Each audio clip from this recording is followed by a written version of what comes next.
Hello বন্ধুরা, সবাই কেমন আছো? আশা করি সবাই ভালো আছো।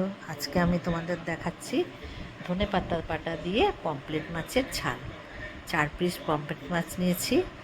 পমফ্রেট মাছের গাগুলো কিন্তু একটু চিড়ে চেড়ে নিতে হবে, নিয়ে হলুদ মাখিয়ে রেখেছি। এখানে বেশ কিছুটা ধনেপাতা নিয়েছি, নুন, কাঁচা লঙ্কা 4টে, একটু গোটা ধনে, 10 কোয়া রসুন, কালো জিরে আর লেবু।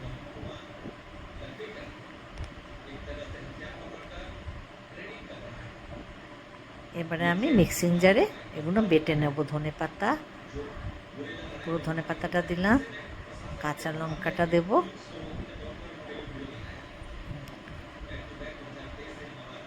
কাঁচা লঙ্কাটা দিলাম, রসুনটা দেব, 10 কোয়া রসুন। রসুনটা একটু বেশি দিলে ভালো লাগে, টেস্টটা খুব ভালো হয়। তোমরা এরমভাবে করে খেয়েও, ভালো লাগলে অবশ্যই আমাকে কমেন্টে জানাবে, লাইক করবে। ধনেটা দিয়ে দিলাম, ধনে বেশি লাগবে না, অল্প একটু। এটাকে আমি পিষে নেবো, ভালো করে মিহি করে পেস্ট করে নেবো। মাছটাকে হলুদ মাখানো ছিল, এবার একটু নুন মাখিয়ে নিচ্ছি ভালো করে গায়ে।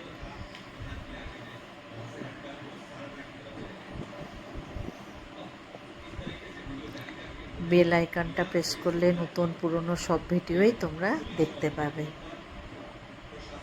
ভালো করে নুনটাকে মাখিয়ে নিলাম।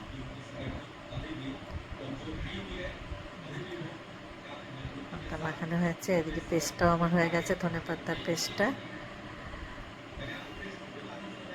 তেল গরম হয়েছে, এবার আমি মাছগুলো সুন্দর করে ভেজে নেব। বেশ কড়া করেই ভাজতে হবে মাছগুলো, পমফ্রেট মাছ তো একটু ভালো করে ভাজলে স্বাদটা ভালো হয়। দেখো, সুন্দর করে আমি মাছগুলো ভেজে নিয়েছি।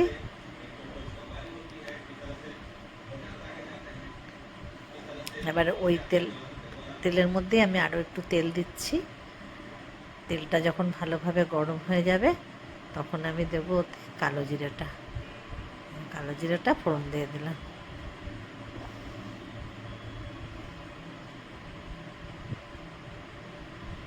এবারে আমি দেবো এই পেস্টটা।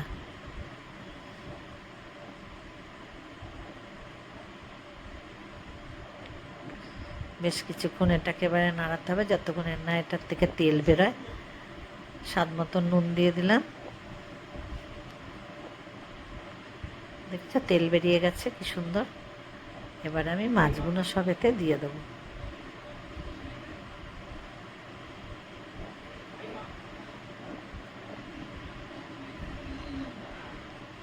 যারা এখনও আমার চ্যানেলটাকে সাবস্ক্রাইব করনি বন্ধুরা, তারা অবশ্যই করে নিও।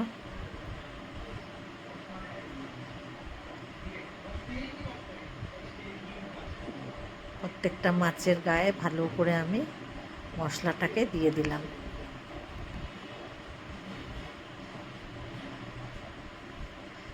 এটা কিন্তু বানাতে খুব বেশি ঝামেলা নেই, একবার হলেও তোমরা এটা বানিয়ে খেয়ে দেখো, খুবই ভালো লাগবে তোমাদের এই রেসিপিটা। যখন তেল উঠে এসছে, আমি রেসিপিটা আমার হয়ে গেছে। কেমন লাগলো তোমাদের অবশ্যই আমাকে জানিও। এইবারে লাস্টে বাটিতে নামিয়ে উপর থেকে একটু পাতিলেবুর রস আমি দিয়ে দিলাম। এত টেস্ট লাগে এরমভাবে করলে, করে একবার তোমরা খেয়ে দেখো। আমাকে কমেন্টে অবশ্যই জানিও কেমন লাগলো এই রেসিপিটা। সবাই ভালো থেকো।